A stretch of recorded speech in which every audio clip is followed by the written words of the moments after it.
Karen screamed like her pearls were on fire the moment she realized her BMW was fenced in behind a shiny new 6-foot barrier with a heavy-duty padlock, and I standing just inside with my rooster.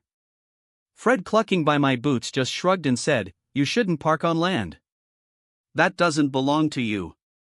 Her face turned 3 shades of executive rage before she shouted something about board meetings, bylaws, and emergency locksmiths, but I had already turned around and gone back to feeding the hens. This all started 2 weeks ago with a knock on my front gate that echoed like a warning shot in the early morning calm. I had just poured a cup of black coffee. Birds were chirping, and the mist still clung to the field, soft and peaceful, until that sound split through it like a bad omen. She stood there with a clipboard like a weapon and a neon orange vest that screamed self-importance. Her lips were pursed so tight I thought she might whistle if the wind blew wrong. I didn't know her name yet, but I knew the type.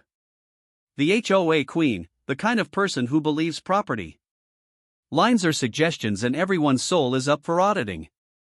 She didn't start with a hello or good morning. Instead, she raised her sunglasses, pointed to my newly built chicken coop behind the barn and said, "That's going to need a permit."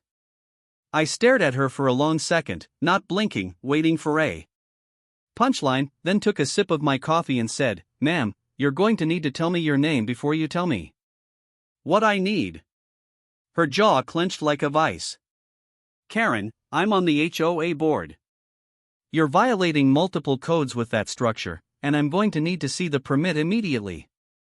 The word HOA hit my ears like a bad country song I'd heard one too many times. I set my mug down on the fence post and stepped a little closer. "Karen," I said slowly, like introducing myself to a skittish raccoon, "you're standing on the wrong side of this fence. This isn't part of your HOA. This is my land." She laughed like a woman who had never been corrected. "Sir, this entire area falls under Willow Ridge HOA. That includes your property." I smiled at her then, a smile forged from the patience of 1,000 late-night legal documents and county plat maps. "No, it doesn't." Her eyes narrowed. "Yes, it does." I shook my head. "It doesn't." She huffed. "I'll be contacting the board. You're going to regret being so uncooperative." I leaned against the gate. "Karen, I'm not in your HOA. I'm not even in your zip code." She turned on her heel and stomped back toward the shiny BMW parked along the gravel shoulder, tires resting just barely on the edge of my property. I watched her go, her clipboard clutched like a holy relic, and knew in that moment she wasn't just going to go away. She was going to escalate. That's what people like Karen do. I walked back to the house, stepped over a lazy tabby cat sunning itself on the porch, and pulled a folder from the cabinet labeled Land and Legal. Inside were crisp copies of the property survey, the county maps, and even the original exemption filed with the local planning commission, the golden ticket. My land was carved like a puzzle piece just outside the Willow Ridge jurisdiction, separated by a natural creek bend and a decades-old surveying line that had never been redrawn. It was a happy accident of geography, one that saved me from HLA fees, paint color restrictions, and mandatory mailbox designs. I had checked every square inch of that boundary before buying this place, precisely because I didn't want to deal with people like Karen. The Coop wasn't even the main event. I had plans, big plans, for an entire mini homestead. Chickens were just the start. I'd been building quietly for weeks, minding my business, not realizing I'd woken the Kraken. Over the next few days, she came back 4 more times. Once to photograph the coop, another time to leave a printed violation notice taped to my front gate, and twice just to glare from her car with the engine running. I started waving. She didn't wave back. On day 5, I returned from the feed store to find a laminated HOA pamphlet wedged in my doorframe in bold letters. You may be subject to fines. I laughed so hard I nearly dropped my bag of chicken scratch. The nerve of it. That night, I installed motion sensing cameras on the gate posts and corners of the barn. Not just for Karen, but because I'd lived in enough places to know that entitlement often travels with backup. Sure enough, the following evening, the cameras picked up footage of Karen stepping over my fence line with a measuring tape and flashlight in hand, muttering to herself about easements and code violations. She was in slippers. I filed a trespassing report the next morning. The sheriff knew me from the farmer's market, told me with a chuckle that Karen had called his office 3 times this week alone about various disturbances that were mostly just squirrels or wind. She's been trying to get the whole mountain res-zoned, he said, sipping coffee from a world's okayest cot mug. Thinks the world's a board meeting. On day 7, the county inspector arrived looking apologetic and confused. He had received a formal HOA complaint and had to investigate even though I wasn't under their jurisdiction. We walked the property together. He admired the coop, complimented the woodwork, and confirmed I had 0 violations. He looked across the field to where Karen's BMW sat idling. She's watching, he said. Let her, I replied. That afternoon, I paced out my property line again just to be sure. Then I took a tape measure and marked out a rectangle just wide enough to surround a certain BMW that had taken to parking closer and closer to my fence. I had an idea. It was risky. It was bold. But it was perfectly legal. And more importantly, it would be glorious. Because if Karen wanted to play Ho Queen, she was about to find out what happens when you play games on someone else's land. And I was about to build a fence she'd never forget. The sun rose the next morning as if it too were waiting to see what I'd do next. I stepped out onto my porch, coffee in hand, and stared across the gravel shoulder where Karen's BMW sat once again. 2 wheels rolled just over the invisible line, separating my land from public easement. She always parked like that now, as if daring me to say something, daring me to make it official. I didn't need to say anything yet. The tape measure had already done the talking. The day before, I'd paced out the dimensions down to the inch, marked the boundaries in chalk, and driven a few wooden stakes into the soil just to get a feel for how satisfying it would be. But I wasn't building anything yet. I was letting the suspense marinate, letting her wonder why I kept walking around with flags and survey printouts. It was psychological fencing before the physical one. She'd noticed, too. I could tell from the way she paused longer in her car now, sunglasses pointed like missiles, tapping at her phone screen while pretending not to care. But she cared. Oh, she cared like an HOA board member spotting a mailbox that was 2 shades too teal. It was about territory for her, control, image, and nothing threatens that more than someone who's immune to the rules she built her identity around. That day, I headed to town with a fresh shopping list. Quickrete, steel posts, heavy gauge chain, a padlock so big it looked like it could secure a bank vault. The man at the hardware store raised an eyebrow as he rang me up. Building a prison, he joked. Something like that, I said. He laughed, not realizing I wasn't kidding. I drove back with the supplies bouncing in the bed of my truck, feeling the kind of anticipation you feel before a first date or a courtroom win. As I pulled into my driveway, Karen's car was gone. But there were fresh tire tracks on the edge of my land and a broken garden flag lying in the ditch. Whether it had been knocked over accidentally or trampled in a tantrum, I didn't know. But I picked it up, stuck it back in the dirt, and muttered to myself, soon. That evening, I sat on the porch with Fred the rooster nestled beside me, watching the shadows grow long across the field. I wasn't just thinking about revenge anymore. I was thinking about the principle of the thing. Property rights weren't just words on a deed. They were a promise, a hard line in the soil that said, this is mine, and that is yours. Karen hadn't just crossed a fence. She had spit on that promise. She assumed that proximity gave her power. She assumed that rules she worshipped applied to everyone everywhere. But I knew better. I had spent weeks reviewing county zoning laws, reading up on HOA jurisdiction limits, even checking with a real estate lawyer friend from college who confirmed I was so far outside Willow Ridge boundaries that I could paint my house neon green and put a statue of a break-dancing goat on the roof and no one could stop me. And I just might. The next morning, I started early. Before the dew had even dried, I laid out the fence line. I wasn't fencing the whole property, just a section near the shoulder, just wide enough, just bold enough.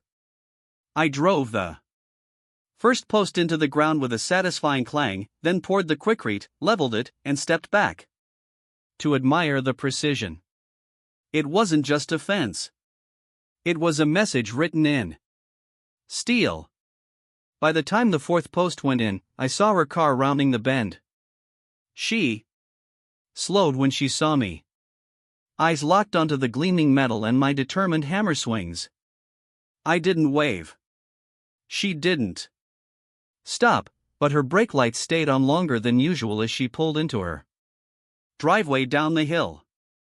Within the hour, I heard footsteps crunching on gravel.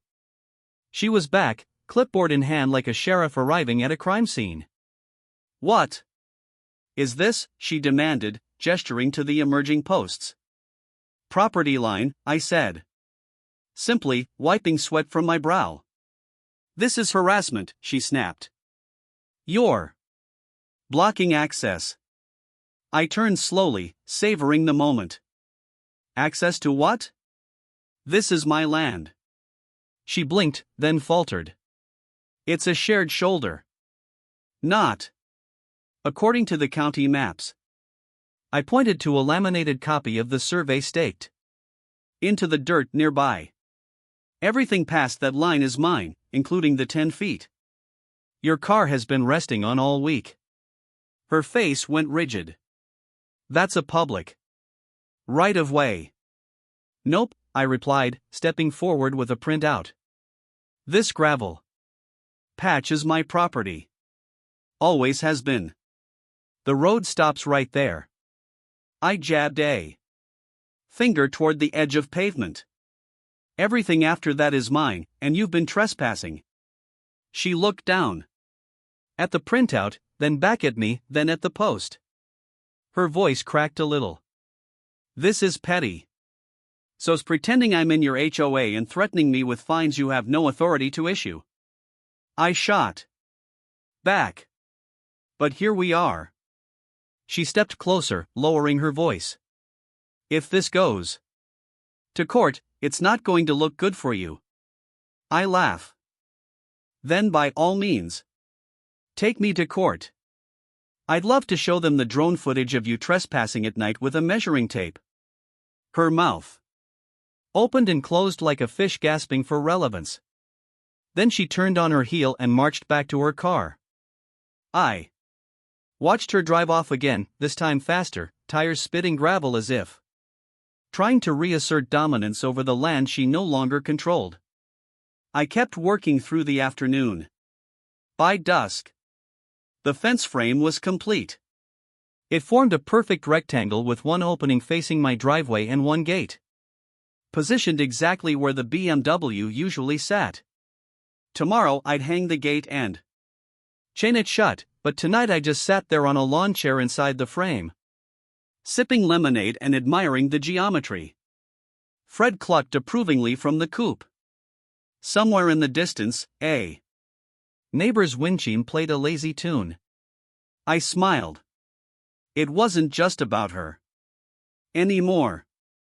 It was about standing your ground when someone tries to redraw it under your feet. Karen had tried to bring HOA rules into a world that didn't answer to her authority. She brought a clipboard to a boundary war. And now she was going to learn the hard way that you don't get to rule over what you don't own. Tomorrow the gate would close.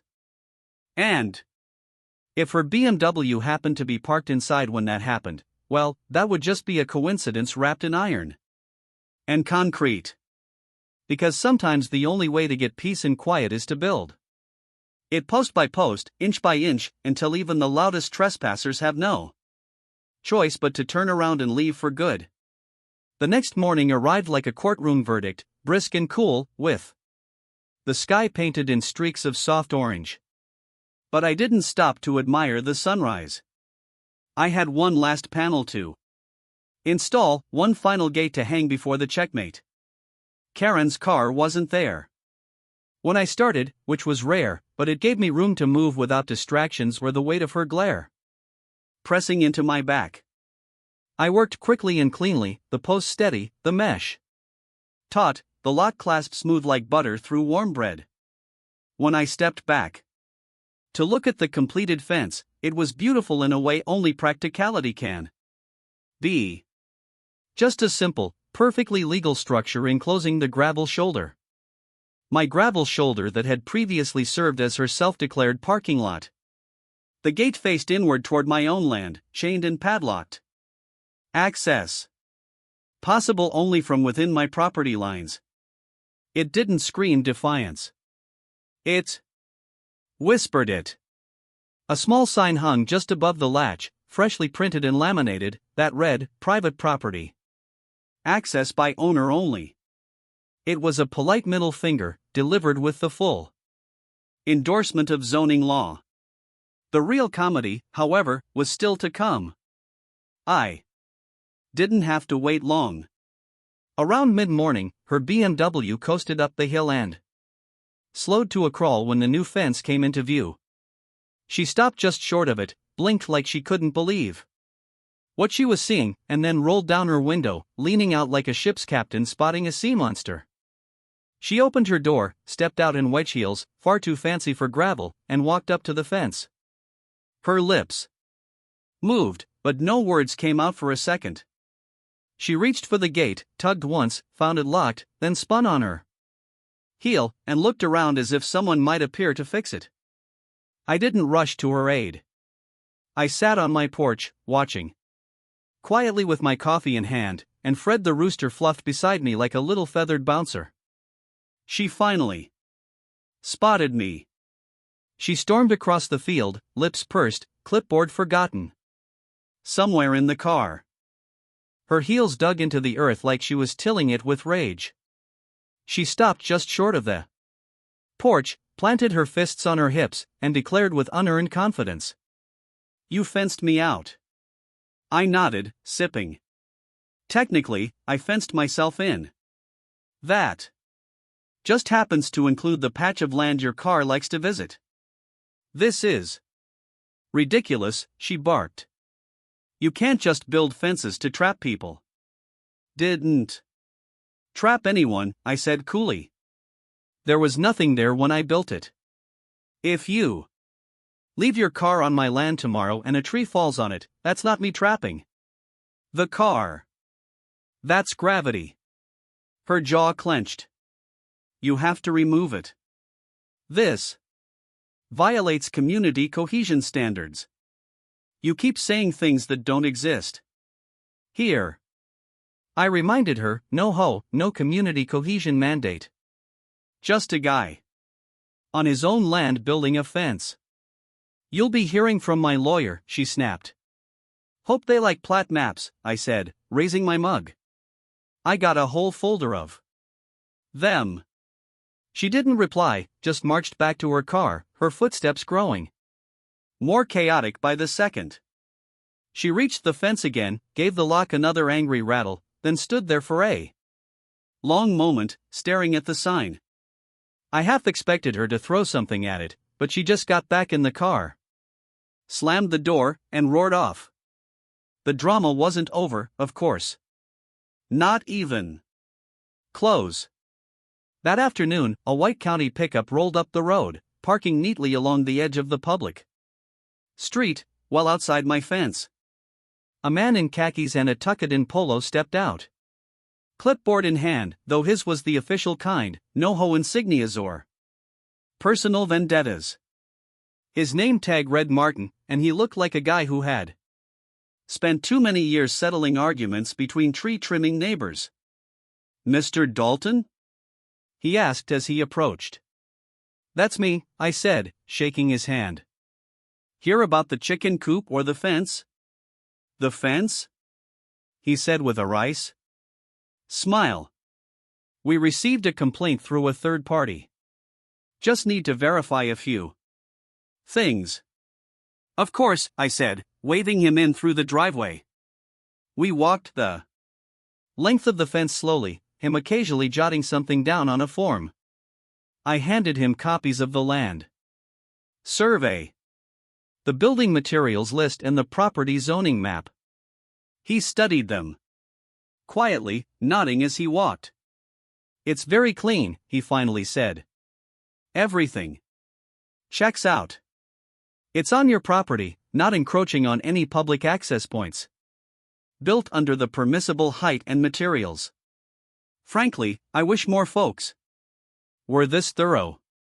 "Appreciate that," I said. "I knew it would come to this eventually." "You'd be surprised how often this happens," he chuckled. "Someone builds where they can legally build and someone else gets offended that the law doesn't lean in their favor. Let me guess, HOA." "Karen," I said simply. He winced. "We've heard about her. You're not the first." That night, I installed the motion sensor lights just above the gate. Not because I was worried about break-ins, but because I knew she would be back, and I wanted her to see that every inch of this fence was lit, legal, and absolutely immovable. I even added a second sign, one more direct. This time, violators will be prosecuted for trespassing. I didn't want her confused. The next morning, she was back. This time, she didn't get out of her car. She sat there for a full 10 minutes, staring at the gate, her engine idling. I watched from inside the barn window, quietly spooning feed into buckets for the hens. Finally, she drove away again. 2 hours later, a tow truck arrived, big, yellow, and rumbling with authority. It pulled up, examined the fence, circled the outside, and then parked outside my driveway. The driver knocked politely. "Afternoon," he said. "We were called to retrieve a vehicle that's apparently trapped on this property." Said it was improperly enclosed. I smiled. "You're a few days late. The car's been gone since yesterday. Wasn't here when I finished building. No entrament. You can check the time-stamped footage if you'd like." He nodded, chuckling. "Just doing my job." She seemed real worked up on the phone. Said it was urgent. "She usually is," I said. "You're welcome to come in and grab a bottle of water or a dozen eggs." "Appreciate it," he said. But I got another call. He drove off after checking the perimeter again, looking slightly amused. I could only imagine what Karen had told him, that some backwoods vigilante had constructed a prison yard to trap her beloved BMW and hold it ransom until the HOA declared defeat. I wished that were true. I'd have gotten more sleep. But no, this was simpler than that. I had drawn a line. And unlike Karen, I understood that lines aren't made of opinions. They're made of concrete, steel, and law. As the sun dipped low once again, and the shadows of the fence stretched across the gravel like calm centuries, I leaned back against the barn and grinned. Let her call lawyers. Let her summon board meetings and file imaginary violations. She could cry about community standards all she wanted. But at the end of the day, her authority ended where my property began. And now, thanks to my new fence, so did her car.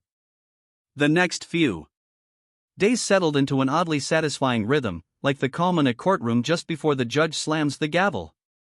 The fence stood tall and quiet, its clean steel lines casting long shadows across the gravel, and the padlock gleamed in the sunlight like a smug little punctuation mark on my final statement.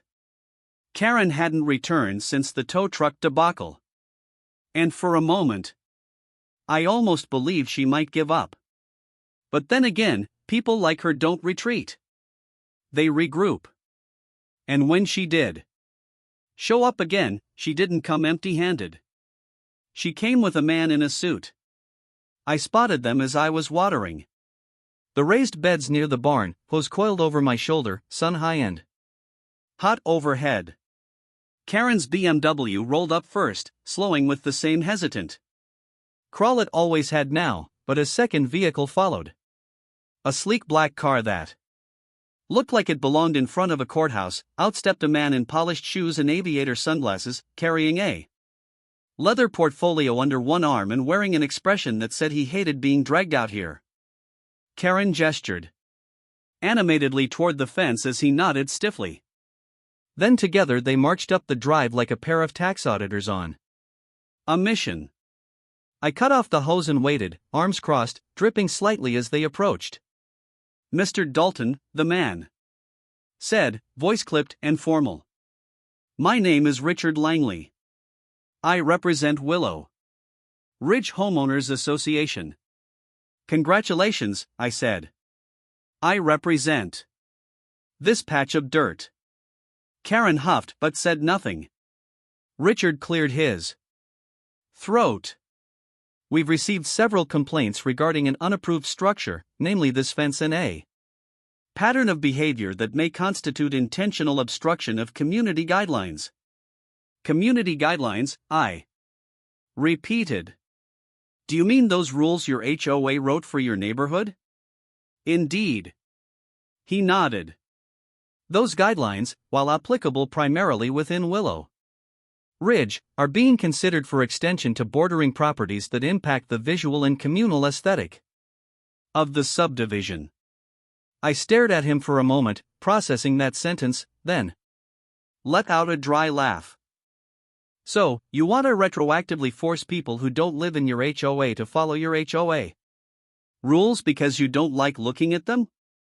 "This is a developing matter," he said. "We are pursuing avenues through county appeal to redefine the buffer zone that separates your parcel from the Willow Ridge boundary. Should that succeed, your property may fall under HOA jurisdiction." "You mean if you win in fantasy court?" I replied. "Because right now your HOA boundary ends 28 feet away from that fence, and this land is governed by county code, not Karen's clipboard." Karen stepped forward then, voice shrill and self-righteous. "You've created an eyesore. That coop is visible from the main road. The fence is hostile. Your entire setup devalues the image of Willow Ridge. My entire setup sits on private land that was never under your rule." I said, "You want to change that? Go ahead and try. But while you're filing fantasy motions, I'll be here collecting eggs and sleeping well." Richard held up his hands, trying to appear diplomatic. "No one's interested in litigation. We'd simply like to negotiate a resolution that works for all parties. A resolution that involves me removing my fence, my coop, and maybe planting petunias in regulation. Planters, right?" I said, "maybe even painting my cabin beige." He didn't respond, which was answer enough. "We can offer a small stipend for relocation of the coop," he said after a pause. "And we're willing to cover the cost of fence removal if it's completed within 14 business days." Karen beamed like she thought he just handed me a winning lottery ticket. I appreciate the offer, I said slowly, but I think I'll decline. And if you don't leave now, I'll file trespassing reports for both of you. Karen's expression curdled like bad milk. But Richard only nodded, closed his portfolio, and muttered something about ongoing discussions. They turned and walked back to their cars in tight, coordinated silence. I watched them drive off, then walked over to the Coop, where Fred was strutting like he'd won an election. Guess they didn't offer you a job on the board, huh? I muttered to him. He clocked once and puffed out, his chest like a little dictator. That night the air felt charged like the land was holding its breath. I sat on the porch with a book in my lap, half read and forgotten, and let the sounds of the evening soak into me, the rhythmic chirp of crickets, the occasional hoot of an owl, and the soft rustle of leaves in the wind. Then came the crack, not a natural sound, not the pop of a stick under a deer's hoof, but a clean, deliberate snap, like wire under tension. I set the book down and stood, slowly listening. Another sound, a faint clink of metal against metal. I moved down the steps without a flashlight, letting the moonlight guide me, boots silent in the grass. When I reached the fence, I found the gate slightly ajar, the padlock dangling open. Someone had tried to remove it, and they hadn't been careful. The motion light clicked on then, casting sharp white onto the gravel and catching movement near the barn. Quick, hunched, retreating. I sprinted forward, feet thudding on the ground, and caught sight of a figure darting into the trees behind the Coop. Not fast enough to identify, but fast enough to be guilty. I didn't chase. I didn't need to. The camera above the gate had captured the whole thing, night vision and all. I walked back, locked the gate again, double-checked every post for tampering, then sat under the motion light and waited. 30 minutes passed. No return visitor, but I wasn't shaken. I was focused. The next morning, I drove to the sheriff's office with the footage on a flash drive and a fresh printed statement. The deputy at the front desk didn't even blink when I said the words HOA Karen and attempted property interference in the same sentence. They'd heard enough. I left with a copy of the official report, a promise of a follow-up, and a newfound sense of satisfaction. I wasn't the only one getting tired of Karen's campaign. Later that day, I placed a new sign on the fence just beneath the first two. It read, under 24-hour surveillance, all activity recorded and reported, below it in smaller letters. Trespassers will be fenced in, not out. And a little joke, but one I hoped hit the right nerve. The next time Karen drove by, she didn't stop. She didn't slow. She didn't even glare. She just kept going. Eyes fixed ahead, lips pressed tight. That should have been a relief, but it wasn't. It meant she was planning something.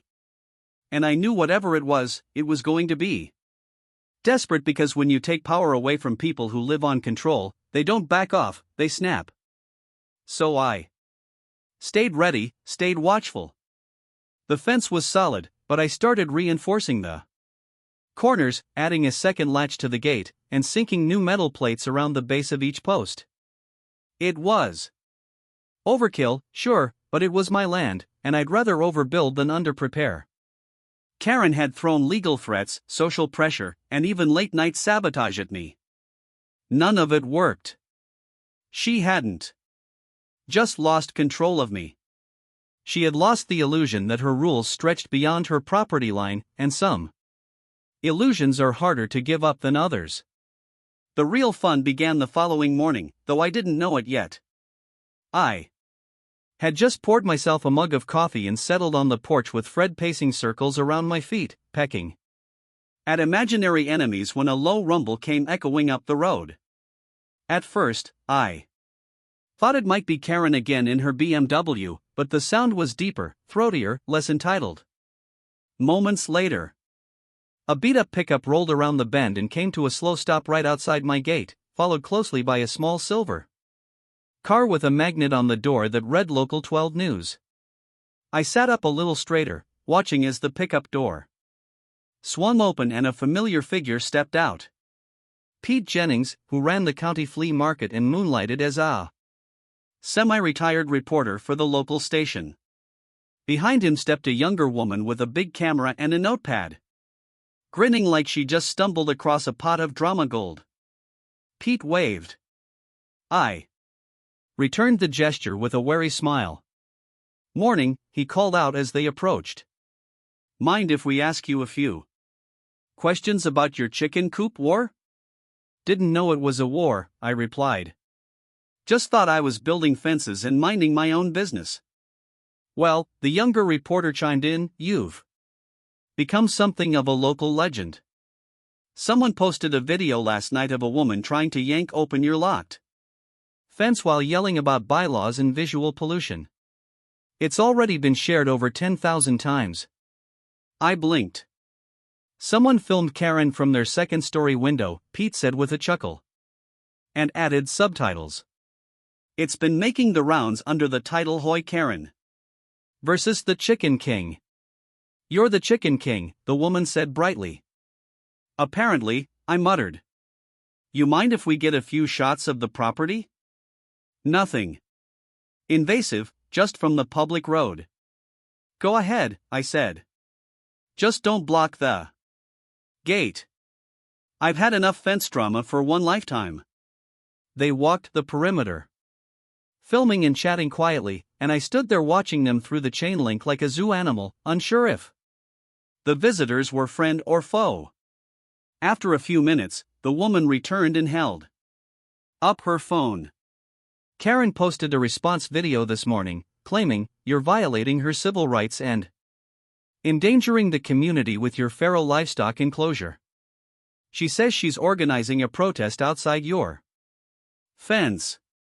"Let her bring a marching band," I said. "I'll make popcorn." Pete laughed. "We'd like to run a piece on you tonight if you're up for it. Short interview. Nothing too dramatic. Just the local man defending his land from HOA overreach." I thought about it for a moment, then nodded. "All right, but don't call me the Chicken King on air.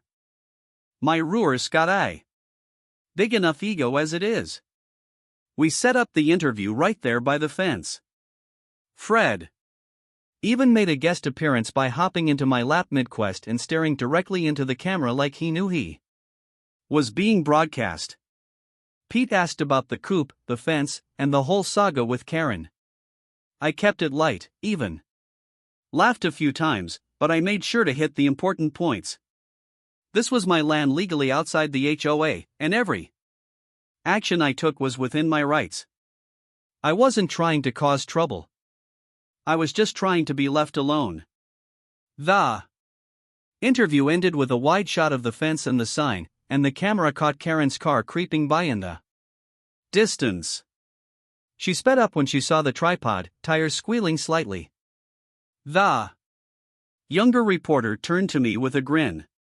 "You know she's going to lose her mind when this airs, right?" "She lost it weeks ago," I said.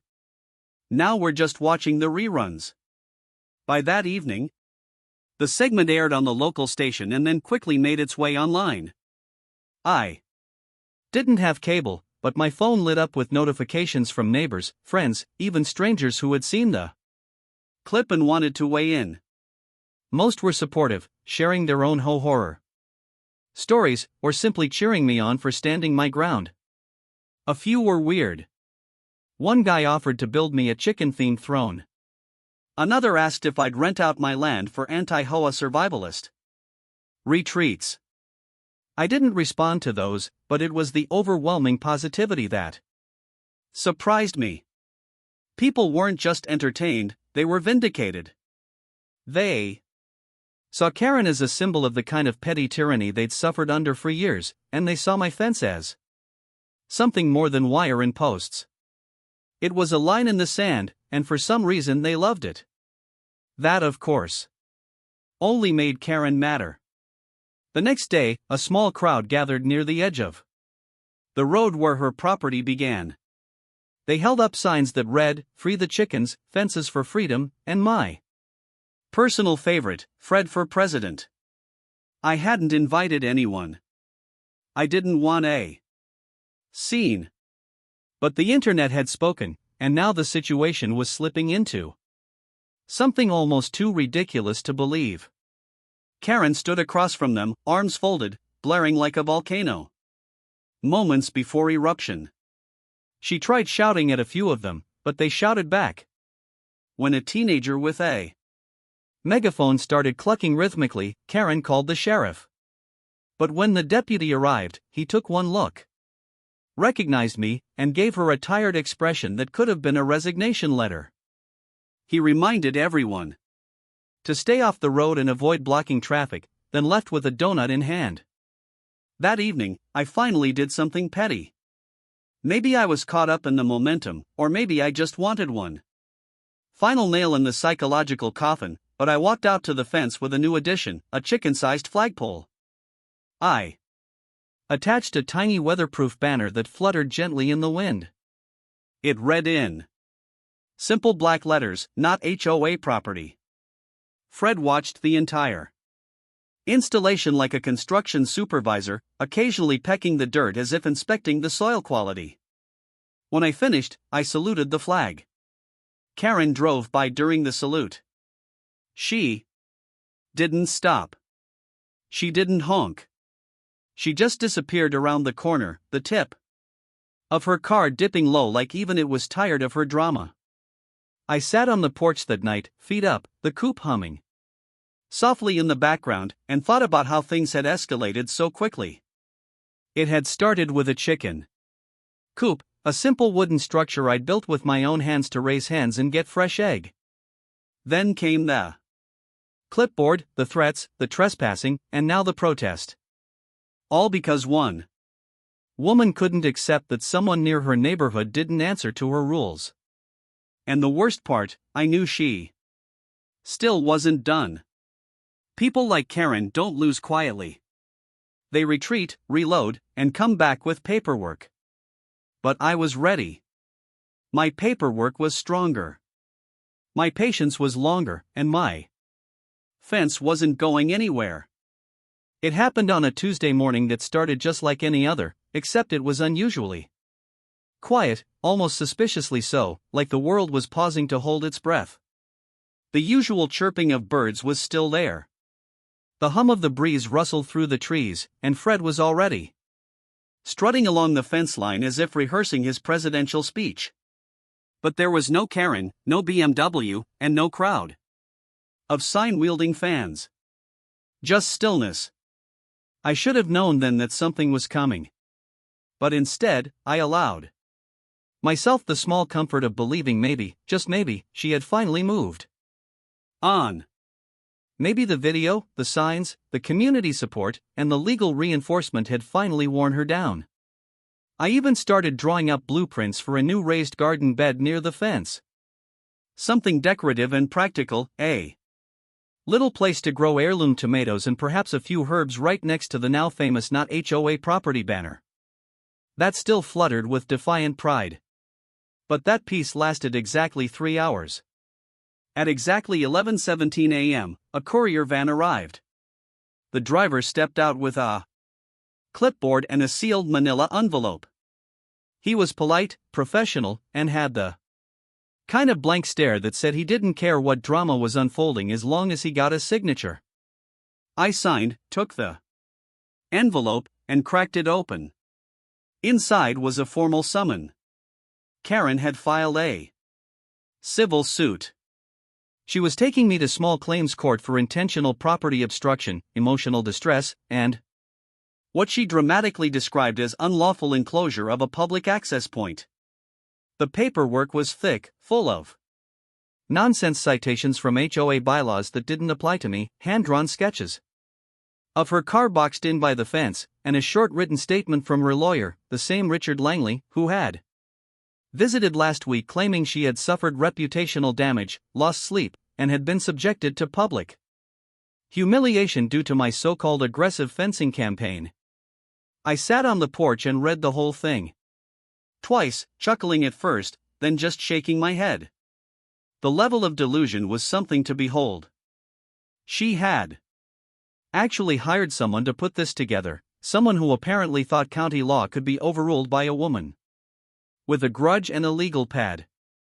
Still, I knew better than to underestimate crazy with a lawyer. So, I called a friend of mine from college who practiced real estate law downstate. His name was Tyler, and he specialized in zoning disputes and property cases. I sent him copies of the summons, the land survey, the building permits, the sheriff's report about the attempted trespass, and even a link to the viral video. He called back 20 minutes later, laughing so hard he had to catch his breath before he spoke. Once he was done wheezing, he said, I had nothing to worry about. The entire complaint was built on the shaky premise that her authority extended where it legally didn't, and that the fence had somehow mentally imprisoned her car. I asked him if he'd be willing to represent me. He said he'd love nothing more. Court was scheduled for the following Thursday. Karen must have pulled strings to expedite it, hoping to get ahead of the press, or maybe just seize what little momentum she had left. Either way, I spent the week organizing everything. I printed a fresh set of photos showing the fence line, including the initial survey marks and timestamped images from the day of construction. I loaded the motion camera footage onto a flash drive, the one that caught her trying to yank the gate open at night.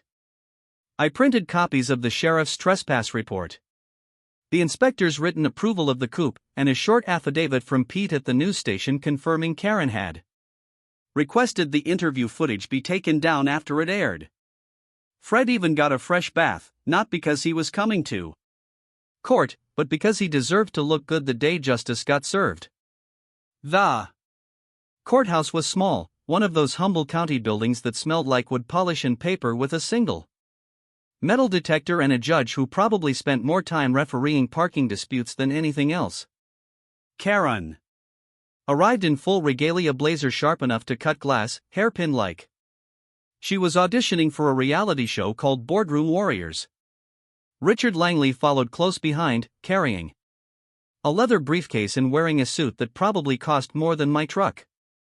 I showed up in jeans, boots, and a button-down shirt, flanked by Tyler, who had the easygoing confidence of a man who brought a flamethrower to a snowball fight. The courtroom was half full, thanks to the local buzz. A few curious townsfolk had shown up, along with the teenage megaphone kid from the protest and even the hardware store clerk who sold me the fence materials. The bailiff called us to order and the judge entered. A tired but sharp-eyed woman in her 60s with a no-nonsense tone. Karen's side presented first. Richard spoke at length about community integrity, emotional strain, visual impact, and a long-winded description of how my fence had disrupted the aesthetic harmony of the neighborhood. He even quoted a section from the HOA handbook about shared community values, which prompted the judge to pause and ask, "Is the defendant a member of this HOA?" When Richard replied no, she made a small mark on her notepad and told him to move on. Karen took the stand and poured her soul out like she was auditioning for a courtroom drama. She talked about the trauma of having her car fenced in, the humiliation of online mockery, the anxiety she felt every time she passed my property. She said I had created a hostile environment that encouraged public ridicule. She even cried a little. It would have been touching if it weren't so rehearsed. Then it was our turn. Tyler stood and began by handing the judge a folder labeled Exhibits A through G. He walked her through each one, from the property maps to the permit records to the sheriff's report. He played the motion camera clip showing Karen's midnight lock tampering and presented the time-stamped footage of her repeatedly trespassing, screaming at passers-by and hurling HOA pamphlets at My mailbox. Then he played a short clip from the interview where I stated clearly that I bore no ill will, wanted only to be left alone, and had built the fence strictly within legal bounds. The judge listened carefully, said little, and finally leaned back in her chair. After a brief recess, she returned with her verdict. The complaint, she said, had no legal foundation. The property was clearly outside HOA jurisdiction. The fence was lawful, the coop permitted, and the defendant's actions well documented and reasonable. She dismissed the case in its entirety. And then, this part was delicious.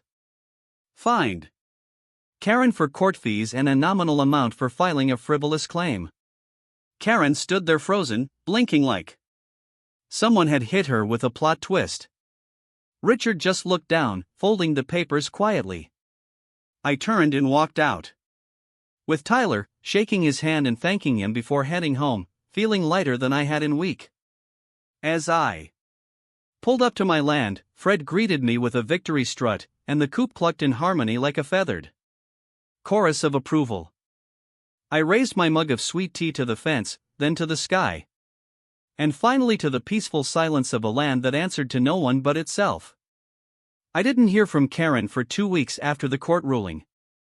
Not a single complaint. No random pamphlets shoved under my gate. No shadowy visits at night to fiddle with locks. No attempt to launch another desperate last stand through fake zoning letters or legal babble.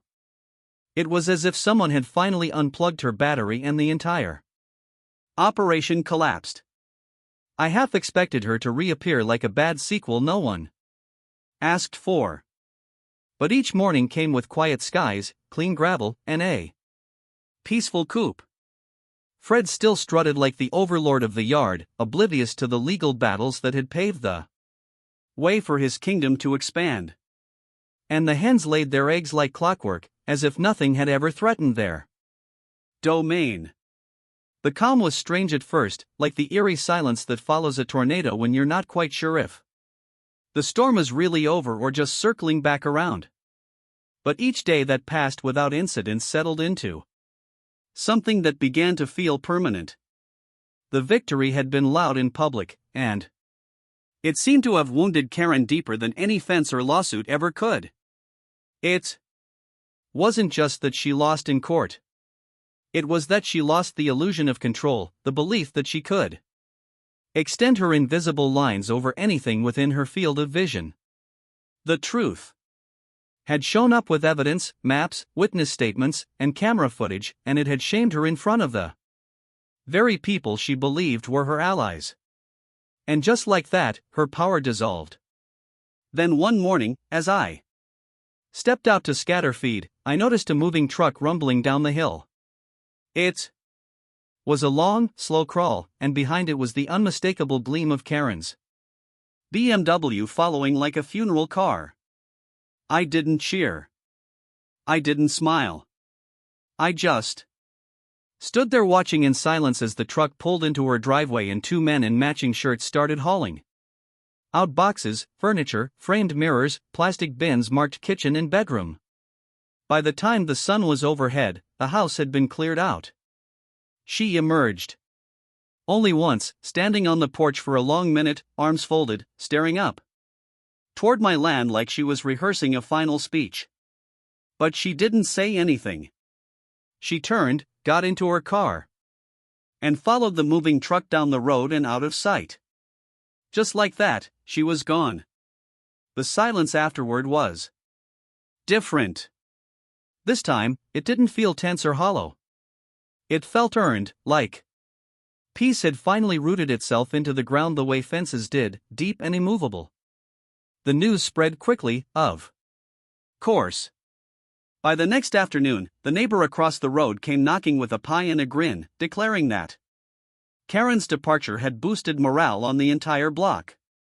Others started calling, emailing, even stopping by to ask if I was renting out the property or if they could build a similar coop. A few even asked for legal advice, which I politely declined with the recommendation of Tyler's number. the house didn't stay empty for long. Within a week, a retired couple moved in, Ben and Marjorie, who introduced themselves with a warm casserole and the kind of handshake that made you feel like you'd known them since childhood. They had a quiet energy, the kind that made you want to sit on the porch and talk about the weather. On their second visit to my property, after a short tour of the coop and a demonstration of how Fred could perch on command, Ben looked at me and said, "Would you be willing to help us build one like this?" I nodded without hesitation. We spent the next 2 weekends working together, measuring out a modest-sized chicken run behind their garage and assembling it piece by piece. It was nothing fancy, just good wood, clean wire, and thoughtful planning. Marjorie picked out the paint color, a warm sage green that matched her favorite mug. And by the time we finished, the coop felt like it had always belonged there. They named their first hen Daisy. The others followed with names like Buttercup, Clover, and Henrietta. Fred visited once, strutted in circles to assert dominance, and then promptly wandered back home, unimpressed, but unbothered. To celebrate the new addition, we hosted a little neighborhood gathering. Just a dozen people, folding chairs, lemonade, and a few picnic tables covered in food. Someone brought DLL'd eggs, which I tried not to overthink. Pete from the local news showed up again, camera in tow, but this time it wasn't for drama. He did a short follow-up segment on the peaceful aftermath, featuring a short interview with Marjorie, who described Fred as regal. I didn't say much on camera, just smiled and said I was glad things had calmed down, and I meant it. But the story didn't end there. I took the money from the small court settlement, which wasn't much, but enough for a project, and decided to go big. Not out of spite, not even out of pride, but because I had the space, the tools, and a perfectly reasonable excuse to build something absurd. I designed what I started calling the Chicken Palace, a 2-story coop complete with skylights, a miniature weather vane, a rain collection system, and just for fun, a little neon sign over the entrance that lit up at dusk with the word permitted in soft orange glow. It was utterly unnecessary, completely excessive, and entirely delightful. When it was done, I opened the new gate, let Fred and the girls wander in, and watched as they claimed it like royalty. Stepping into a remodeled throne room, Fred found the second-level perch within minutes and settled there like a general, surveying his kingdom. People started stopping by just to see it. One neighbor brought his teenage son and said, "See, this is what you can do when you read your contracts before buying a house." Another man took photos and said he was going to pitch the design to his HOA board just to see them faint. Every time someone asked what inspired it, I just point to the laminated sign still hanging on my old fence and say, "Some folks tried to tell me what I could and couldn't do. I just decided to do more." The best part though came a month later. I received a letter in the mail. Not from a lawyer, not from the county, but from a teacher at a local elementary school. She said her class had followed the story online and wanted to learn more about raising chickens and standing up for property right. She asked if she could bring the kids by for a short field trip. I said yes without thinking twice. The day they arrived, a dozen fourth graders spilled out of a yellow bus with wide eyes and clipboards, asking endless questions about fencing, eggs, and why Fred puffed his chest like that. One of them pointed at the neon sign and whispered, "That's so cool." Another said, "My mom says, ho means horrible old adults." I didn't correct him. As the bus pulled away at the end of the day, the teacher handed me a thank you card filled with drawings of chickens and one with a stick figure labeled Chicken King. I pinned it on the barn wall and smiled. This wasn't just a victory anymore. It was a story. A fence built not just to protect property, but to draw a line between nonsense and reason. A coop built not just for eggs, but for peace. And a legacy, however small, of what happens when you stand your ground. Stay calm and never ever let someone else draw your borders for you.